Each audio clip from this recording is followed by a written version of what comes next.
Bien-aimé élu aujourd'hui, nous allons aborder les péchés sexuels. Sache-le, aujourd'hui, le monde contemporain est imprégné de séductions qui aspirent à épuiser votre force spirituelle, votre autorité sacrée et la splendeur que le Créateur vous a conférée. L'énergie sexuelle figure parmi les puissances les plus intenses de l'être humain. Elle est créatrice et magnétique. Elle devient destructrice lorsqu'elle est mal orientée. En tant qu'élu du Seigneur, votre puissance ne se limite pas à vos dons ou à votre parole. Elle réside dans votre intégrité, votre harmonie intérieure et votre essence sanctifiée. L'adversaire en est conscient.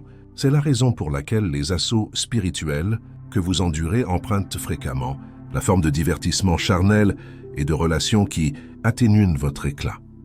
Vos difficultés dans ce domaine ne témoignent pas d'une faiblesse, mais de votre humanité. Votre tentation est souvent à la mesure de votre appel. Ce que peu réalisent, c'est que nombre d'obstructions spirituelles et de pesanteurs affectives prennent leur source dans des transgressions sexuelles non résolues. Ces fautes ne sont pas de simples méprises, mais des pactes spirituels, des pertes d'énergie et un fardeau pour l'âme. Nous allons aujourd'hui exposer 8 péchés sexuels qui, dans l'ombre, vous privent de puissance, de rayonnement et de communion avec votre nature divine. Souvenez-vous que la conscience est l'étape initiale vers l'affranchissement. Vous pouvez décider de vous en délester si ce message suscite en vous un temps d'examen intérieur.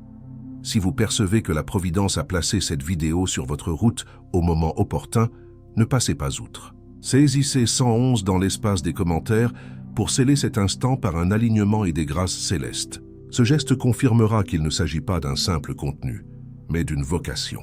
Avant de poursuivre, abonnez-vous à cette chaîne si votre cheminement vous mène vers l'épanouissement spirituel, la métamorphose et la vérité. Votre présence ici n'est pas fortuite. Vous êtes conviés à des destinées plus hautes. Commençons. Premièrement, partagez l'intimité avec une personne que vous savez ne pas être votre complément. Entamons par l'un des leurres les plus répandus et nuisibles pour les élus. S'unir charnellement à un individu avec lequel votre âme n'est pas en résonance, simplement par accessibilité, attirance ou solitude, engendre un périlleux conflit intérieur. Extérieurement, votre corps peut consentir, mais au plus profond, votre esprit murmure un refus catégorique et silencieux. Cette contradiction entre l'appétit physique et l'intuition spirituelle génère un tumulte intérieur. La sensation est d'abord subtile. Vous éprouvez un brouillard émotionnel, un léger déséquilibre. Mais avec le temps, cette discordance consume votre vitalité spirituelle. Vous vous réveillez vide, détaché et plus perplexe qu'auparavant. Votre estime personnelle commence à se dégrader. Vous questionnez votre valeur, votre raison d'être, votre discernement.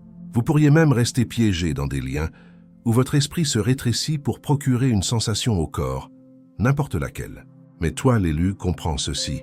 Chaque union charnelle est un échange spirituel. Tu ne partages pas seulement ton enveloppe corporelle, mais aussi ta lumière, ton essence et ton aura. Ne permets jamais à un plaisir éphémère de te dépouiller de ta puissance éternelle, de ta quiétude et de ton appel divin. Deuxièmement, consulter de la pornographie. De prime abord, ce loisir peut sembler anodin, privé, une échappatoire, un soulagement, un passe-temps. Ne soyez pas dupes. C'est l'un des pièges les plus perfides et destructeurs pour l'esprit que l'opposant emploie contre ses élus. Pourquoi ? Parce qu'il vise l'intellect, le regard, l'âme, toutes les portes d'accès à l'être intérieur. Il reconfigure votre cerveau pour qu'il recherche une intimité factice, vous laissant détaché affectivement et insensible spirituellement. Avec le temps, il anéantit votre capacité à imaginer un amour véritable, déforme votre perception de l'union sacrée et conditionne votre système nerveux à chercher l'intensité au détriment de l'authenticité. Il devient plus ardu de créer des liens avec des personnes réelles, de rester présent dans des relations sincères, d'aimer avec profondeur et pureté. Vous pourriez ensuite vous sentir isolé, honteux, même écœuré. Ce n'est pas qu'une émotion, c'est votre esprit qui vous alerte. Chaque clic, chaque scène, chaque instant alimente la convoitise et obstrue la lucidité. Cela vous détourne de votre mission divine et émousse l'essence que Dieu désire que vous aiguisiez. Que ceci soit votre éveil, votre destin requiert de la concentration. Votre dessein exige de la pureté. Vous n'êtes pas fait pour la stimulation artificielle. Vous êtes destiné à l'élévation divine. Troisièmement, employez le sexe pour surmonter une souffrance affective. Le sexe ne supplée pas à la guérison et ne constitue pas une échappatoire fiable à la douleur intérieure. Pourtant, De nombreux élus succombent au piège dangereux de l'intimité physique pour engourdir temporairement leurs blessures. Deuil amoureux, rejet, abandon, solitude, voire traumatisme profond. Cela peut offrir une sensation fugace de connexion, un instant de désir ou l'illusion d'une proximité. Mais une fois le moment passé, le vide s'intensifie. On se sent plus morcelé, plus confus et plus éloigné de sa guérison véritable. Pourquoi? Parce que le corps ne peut réparer ce qui est fracturé dans l'âme. On tente de dissimuler des blessures que seule la présence divine peut soigner.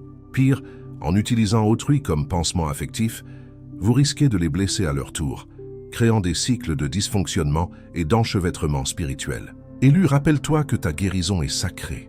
Tu as besoin de tranquillité, non de stimulation. Tu as besoin d'une restauration divine, non de diversion. Ne saigne pas sur ceux qui ne t'ont pas blessé. Affronte ta douleur, comprends-la, présente-la à Dieu et permets à la guérison d'être réelle, pure et entière. Quatrièmement, utilisez le sexe comme outil de validation. Lorsque vous avez recours au sexe pour vous sentir validé, accepté ou aimé, vous assujettissez votre valeur spirituelle à l'approbation externe. Vous commencez à associer votre mérite à votre corps, à votre désirabilité ou à votre aptitude à satisfaire. Il s'agit moins de connexion que de performance. Vous pourriez croire que votre simple présence est insuffisante, qu'il faut offrir quelque chose de physique pour obtenir de l'amour, de l'attention ou de la fidélité. Mais c'est une illusion périlleuse qui mène à la décadence spirituelle. Vous confondez désir et amour, attention et affection, présence et raison d'être. Votre valeur n'est pas indexée à votre corps. Elle est enracinée dans votre identité d'être divin. Dieu vous a validé avant même que quiconque ne vous touche. Vous n'avez pas à mériter l'amour par l'intimité. Vous êtes aimé de toute éternité. Utiliser le sexe pour combler un vide spirituel ne fait que l'agrandir. Cela ne vous donnera jamais ce que votre âme cherche véritablement. La validation authentique émane de l'intérieur, de la connaissance de qui vous êtes et à qui vous appartenez. Ne bradez pas votre esprit pour capter l'attention. Préservez votre puissance. Suivez votre mission. Cinquièmement, demeurez entravé par d'anciens liens charnels. Même lorsqu'une relation s'achève physiquement, le lien spirituel, surtout celui forgé par le sexe, peut persister profondément enchevêtré. Ces attaches invisibles ne sont pas que des souvenirs affectifs, mais des connexions énergétiques. Vous pourriez sentir qu'une personne de votre passé conserve une emprise sur votre cœur. Ses pensées résonnent dans votre esprit. Ses émotions influencent les vôtres. Vous la voyez dans vos songes. Vous vous sentez épuisé sans en comprendre la cause. C'est parce qu'une connexion spirituelle s'est établie, et tant qu'elle n'est pas délibérément rompue par la prière, le jeûne et la guérison intérieure, une part de votre énergie demeure liée à elle. Ce lien peut entraver vos bénédictions, retarder votre croissance et altérer votre discernement. Vous ne pouvez pas embrasser pleinement votre avenir si vous traînez les spectres de votre passé. Les attaches d'âme des élus sont réelles et constituent des voleurs silencieux. Ils vous dérobent votre clarté spirituelle, votre paix intérieure et votre souveraineté énergétique. Vous devez vous réapproprier votre esprit, briser ses chaînes, récupérer votre énergie et avancer avec audace vers votre avenir divin, pleinement présent, pleinement entier, pleinement libre. Sixièmement, partagez son lit avec une personne qui n'est pas en accord spirituel. Elle peut être belle, elle peut être gentille, elle peut même prononcer les paroles justes. Mais si son esprit n'est pas en harmonie avec le vôtre, si son énergie vous abaisse au lieu de vous élever, l'intimité devient périlleuse. Dès que vous vous unissez à quelqu'un qui n'est pas en phase avec vous, vous provoquez une guerre intérieure entre votre moi supérieur et vos appétits humains. Vous pouvez éprouver du plaisir sur l'instant, mais ensuite la pesanteur s'installe. Vous vous sentez lourd, distrait et spirituellement embrouillé. Votre joie paraît lointaine, votre dessein semble flou. C'est parce que vous n'échangez pas seulement des corps, mais aussi de l'énergie, des convictions et des esprits. Et lorsque la lumière rejoint les ténèbres, la confusion s'ensuit. Élu, ton corps n'est pas un terrain de jeu, c'est un temple. Ne le transforme pas en un champ de bataille pour des énergies non résolues et des vibrations conflictuelles. Tu as besoin de quelqu'un qui nourrisse ton âme et pas seulement qui excite ta chair. Préserve ta paix spirituelle, honore ton alignement divin et rappelle-toi qu'il est préférable d'être seul dans son dessein que de sombrer dans la confusion. Avant de voir les 2 derniers péchés sexuels, abonne-toi à notre chaîne James. Conscientes et écris en commentaire Dieu aide-moi à Vaincre le péché charnel. Septièmement, les schémas sexuels répétés transmis à travers les générations. Certaines de vos difficultés sexuelles n'ont pas commencé avec vous. Elles sont héréditaires. Des modèles d'infidélité, de dépendance, d'indisponibilité affective ou d'intimité toxique ont pu être normalisés dans votre lignée familiale. Votre père a peut-être été infidèle. Votre mère est restée dans une relation dysfonctionnelle. Vos proches ont chuchoté des abus qui n'ont jamais été traités.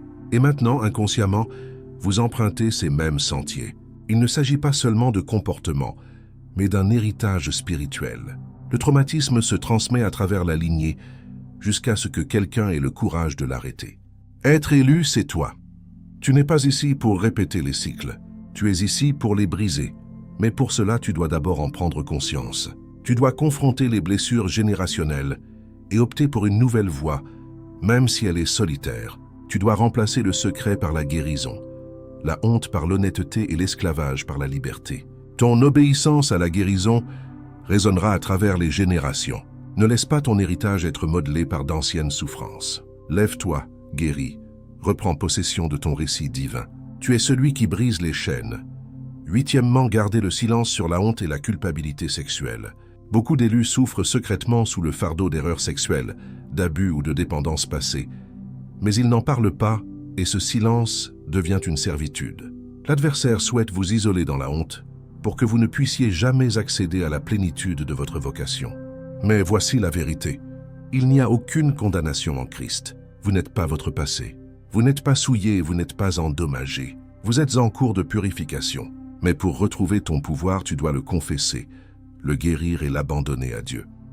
Bien-aimé, ton énergie sexuelle est divine. Alignée sur Dieu, elle devient ta force créatrice, ton magnétisme, ton pouvoir de manifester, de construire et de bénir. Mais mal employée, elle devient une fuite qui vide ton esprit jour après jour. Que ce jour soit celui de ton retour à ta fréquence la plus haute. Que ce jour soit celui où tu choisis la pureté plutôt que le plaisir. Le destin prime sur la distraction et la plénitude sur le péché caché. Ce message a éveillé quelque chose en vous, partage cela avec nous en commentaire.